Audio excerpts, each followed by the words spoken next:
I was taking Dominique to work last week or 2 weeks ago, something like that.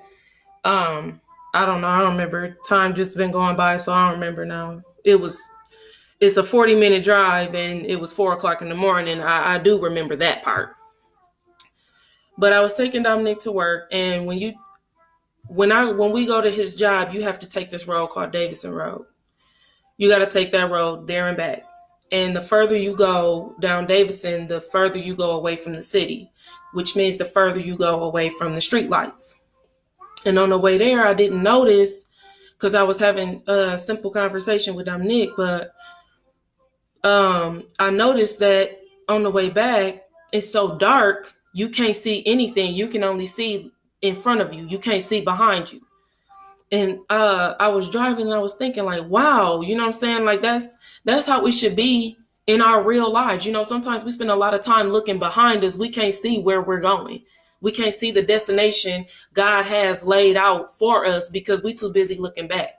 How can God take me as I am? My past is so dark. Exactly. Your past is dark. So you shouldn't even be able to see back there because God ain't. He not rustling through the dark to see what you done. He's searching through what he can see to see what you can do. Searching for what you done past tense versus what you can do present tense in the now. If God ain't looking back there, then why are you? I heard people say this so many times, and this is so sad. It don't matter anyway. I'm going to hell anyway.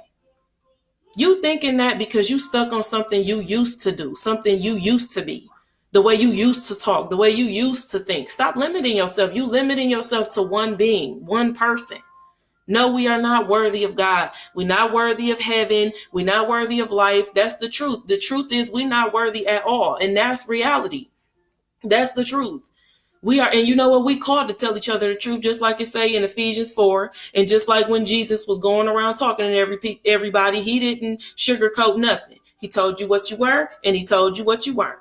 So we called to tell each other the truth. And the truth is we're not worthy, but that doesn't mean we're not worth it. We're not worthy of life, but it's worth it to change our lives around so that one day we can make it to heaven. We're not worthy of Jesus, but it was worth it to him all the time that he spent getting mistreated so that we will receive salvation. We're not worthy of God, but we worth it to him because he loves us. So don't count yourself out because just because we're not worthy, that don't mean we're not worth it. Just like the first lady at my church, she always say this. She always say, broken crayons still color.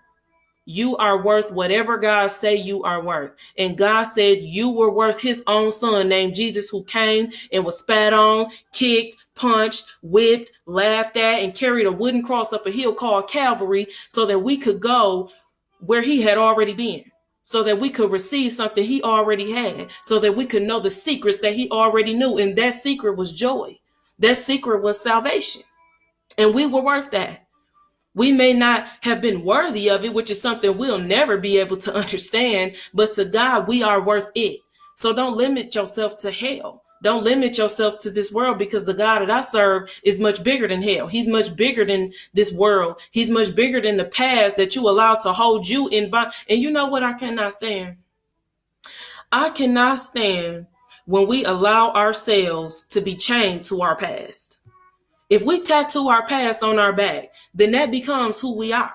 And if we're judging each other by what we were, then none of us are any good anyway. That's why there's a such thing called change. That's why there's a such thing called progress. Stop letting old things hold you down and keep you from where you're going. Stop looking in the rear view when you're supposed to be looking in the windshield. And if it's a current issue that's keeping you from moving forward, then tell your mountain to move and be cast into the seas. All you need is this amount of faith. That's all you need. Quit thinking there's no hope for yourself, because my question to you would be this: is there a God? Then there's hope.